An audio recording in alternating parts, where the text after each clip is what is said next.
বন্ধুরা, আমি তিশা আর আজকে আমি বানাচ্ছি চিকেন কারি। তো দেখো বন্ধুরা, আমি কেমন পদ্ধতিতে চিকেন বানাচ্ছি। এখানে আমি দই দিয়ে দিলাম 2 চামচ। আমি দই ফেটিয়ে রেখেছিলাম আগে থাকতে। দিয়ে দিলাম নুন, সামান্য পরিমাণে হলুদ, সামান্য লঙ্কা গুঁড়ি, আর দিয়ে দিলাম চিকেন মশলা। এই ক্যাচের চিকেন মশলাটা নিয়ে নিচ্ছি, এটা দিলে খুব ভালো স্বাদ হয়। আর দিয়ে দিলাম সামান্য পরিমাণে সর্ষের তেল, আর দিয়ে দিলাম গোটা গরম মশলা থেতো করে রাখা। আর চিকেন মশলার পরিবর্তে মিট মশলাও দেওয়া যায়, চিকেন মশলা না থাকলে মিট মশলাও দিয়ে দিতে পারো। আর দিয়ে দিলাম অল্প পরিমাণে চিনি। চিনিটা দিলে খুব সুন্দর টেস্ট হয় এই মশলা মাখাটাতে, এরকম করে দিয়ে দেখবে। আর তেজপাতা দিলাম, শুকনো লঙ্কা দিলাম একটু। এবারে আমি চামচের সাহায্যে ভালোভাবে এইভাবে ম্যারিনেট করে নেব, আর ম্যারিনেট করে রেখে দেবো 1 ঘন্টা। চিকেন আমার ম্যারিনেট করা হয়ে গেছে, আর এখানে ঢাকা দিয়ে 1 ঘন্টার জন্য রেখে দিলাম। তোমাদের হাতে সময় না থাকলে 15 মিনিট বা 1 ঘন্টা রেখে দেবে। আর যদি সময় থাকে তো ওভারনাইটও ফ্রিজে রেখে দিতে পারো।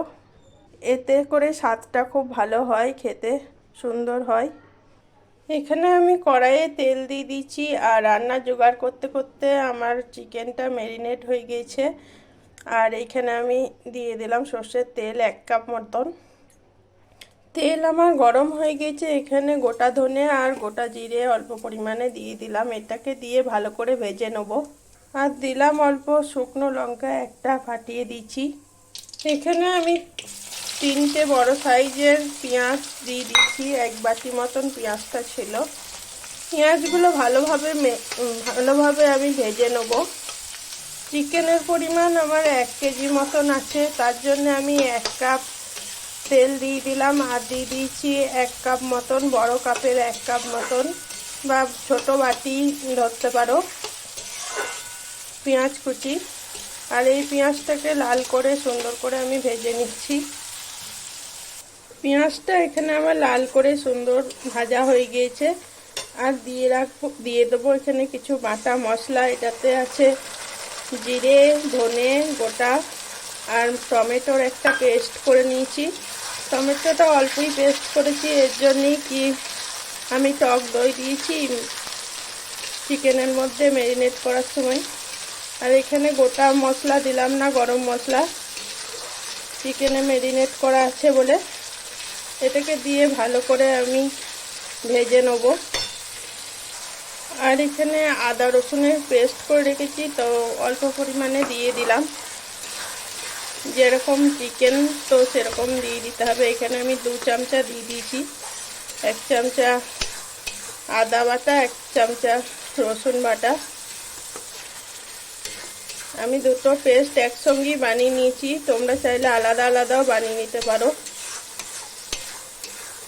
আমি এখানে 10 কোয়া রসুন আর বড় 1 ইঞ্চি আদা পেস্ট করে নিয়েছিলাম একসঙ্গে, ওই পেস্টটাই 2 চামচা দিয়ে দিলাম। আর এটাকে দিয়ে ভালোভাবে কষিয়ে নেব। যেহেতু আমি এখানে চিকেন ম্যারিনেট করার সময় নুন দিয়ে দিচ্ছি, তো এখানে অল্প করে নুন, হলুদ, আর অল্প কাশ্মীরি লঙ্কা, আর অল্প পরিমাণে চিনি দিয়ে দিলাম। আর এই মশলাগুলো সমস্ত ভালোভাবে ভেজে নেব সুন্দর করে। দেখতেই পাচ্ছ বন্ধুরা, এখানে আমার মশলাটা ভালো করে ভাজা হয়ে গিয়েছে। এবারে আমি ম্যারিনেট করা চিকেনটা দিয়ে দেবো। সমস্ত ম্যারিনেট করা চিকেনটা আমি দিয়ে দিলাম। তো চিকেনটা দিয়ে ভালোভাবে এইভাবে কষিয়ে নেব।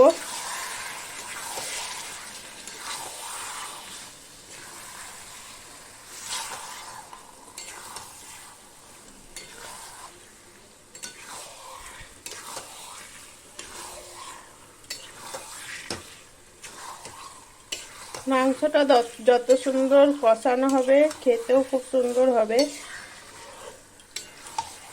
চিকেন কম বেশি সবাই খেতে ভালোবাসে, বাচ্চারা তো খুব ভালোবাসে। চিকেনটা এখানে আমার সুন্দরভাবে কষানো হয়ে গেছে। দই চিকেনের রেসিপিটা এরকম করে করলে খুব সুন্দর হয়। আর কেউ যদি ভাবো চিকেন কষা খাবো তা এরকম পর্যায়ে খেতে পারো, খেতে খুব সুন্দর হয়। কষতে কষতেই আমার অর্ধেক সেদ্ধ হয়ে গিয়েছে, প্রায় 80% সেদ্ধ হয়ে গেল। আমি এটা আধ ঘন্টা ধরে সমানে কষাচ্ছি ভালো করে। চিকেন থেকে অনেক জল ছেড়ে দেয়, তো তার জন্যে একটু আস্তে লো ফ্লেমে ভালোভাবে কষিয়ে নিতে হবে। চিকেন কষা খেতে অনেকে ভালোবাসে, এটা রুটির সাথে ভাতের সাথেও খুব সুন্দর লাগে। আর আমি এখানে ঝোল করব বলে একটু জল দিয়ে দিলাম 2 কাপ মতন, বড় কাপে 2 কাপ। তো একটু সেদ্ধ হতে দিচ্ছি ঢাকা দিয়ে ভালো করে।